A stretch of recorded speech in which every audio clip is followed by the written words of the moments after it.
દોસ્તો, વિશ્વમાં હાલ યુદ્ધો ચાલી રહ્યા છે.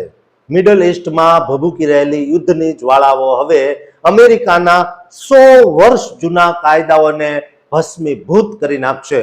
કલ્પના કરો, એક એવા શક્તિશાળી દેશની જેણે પોતાના જ બનાવેલા નિયમોના પાંજરામાં પુરાઈને મોંઘવારીનો માર સહન કરવો પડી રહ્યો છે. સામાન્ય પ્રજા પીસાઈ રહી છે અને હવે જ્યારે પાણી માથા ઉપરથી ગયું છે ત્યારે મજબૂરીમાં તેણે પોતાના જ ઇતિહાસને બદલવો પડ્યો છે. 100 વર્ષ જૂનો જોન્સ એક્ટ, જેના કારણે અમેરિકામાં તેલના ભાવ આસમાને પહોંચ્યા અને સામાન્ય અમેરિકન નાગરિકના ખિસ્સા પર ડામ લાગ્યો. શું હવે એ કાયદામાં આપેલી છૂટછાટ ટ્રમ્પ સરકાર માટે સંજીવની સાબિત થશે? સાથે જ ગુજરાતીઓ માટે વેપાર કરવા માટે નવી ઇન્ડસ્ટ્રી પણ ખુલ્લી મુકાઈ જશે. દોસ્તો, ગુજરાતીઓને આફતમાંથી અવસર મળી શકે તેમ છે. હોર્મુઝની ખાડીમાં થતી લડાઈ અને $100 પાર કરી ગયેલા ક્રૂડ ઓઇલના ભાવે કેવી રીતે સુપર પાવર અમેરિકાને ઘૂંટણીએ લાવી દીધું છે તે જાણવા માટે આ વિડીયોને અંત સુધી જોતા રહેજો. મિત્રો, મિડલ ઈસ્ટમાં વધી રહેલા અત્યંત સંવેદનશીલ માહોલ અને સતત ખેંચાઈ રહેલા યુદ્ધને કારણે અમેરિકાને હવે મોટો ફટકો પડ્યા બાદ ભાન આવ્યું છે કે તેણે ન છૂટકે પોતાના 100 વર્ષ જૂના મજબૂત જોન્સ એક્ટમાં ફેરફાર કરવાની જાહેરાત કરી છે. આ એ જ કાયદો છે જે અત્યાર સુધી અમેરિકામાં ઓઇલ મોંઘું થવાનું મુખ્ય કારણ માનવામાં આવતો હતો.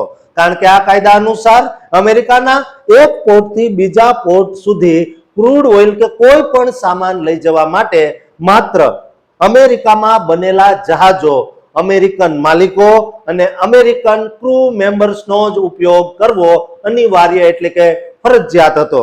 આ કડક નિયમોને કારણે અમેરિકામાં જહાજ તૈયાર કરવું અને શિપિંગ કરવું બીજા દેશોની તુલનામાં 4 ગણું મોંઘું પડતું હતું.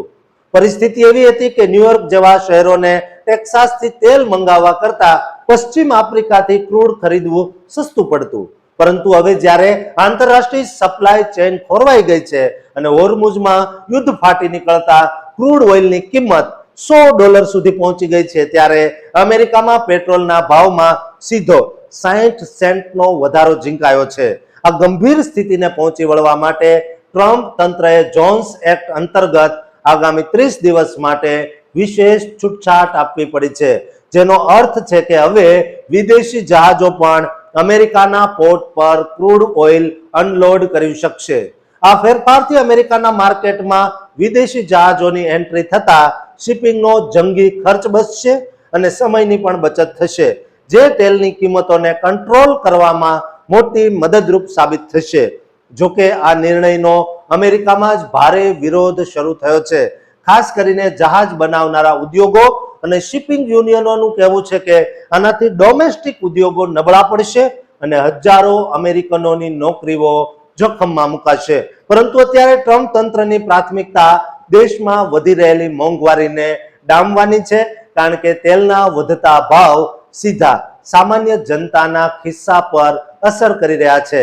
માર્ચ 2026ના આ લેટેસ્ટ રિપોર્ટ મુજબ અમેરિકાએ દાયકાઓ પછી આટલો મોટો વહીવટી વળાંક લીધો છે, જે દર્શાવે છે કે વૈશ્વિક યુદ્ધની અસર કેટલી ઘાતક હોઈ શકે.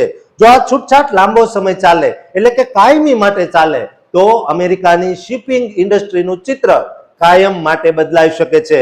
ગુજરાતીઓને વેપાર કરવા માટે શિપિંગ ઉદ્યોગ પણ મળી શકે છે, જેથી હંમેશા આફતને અવસરમાં પલટતા ગુજરાતીઓ માટે જો આ કાયદો બદલાય તો સોનાની ખાણ હાથ લાગી શકે છે.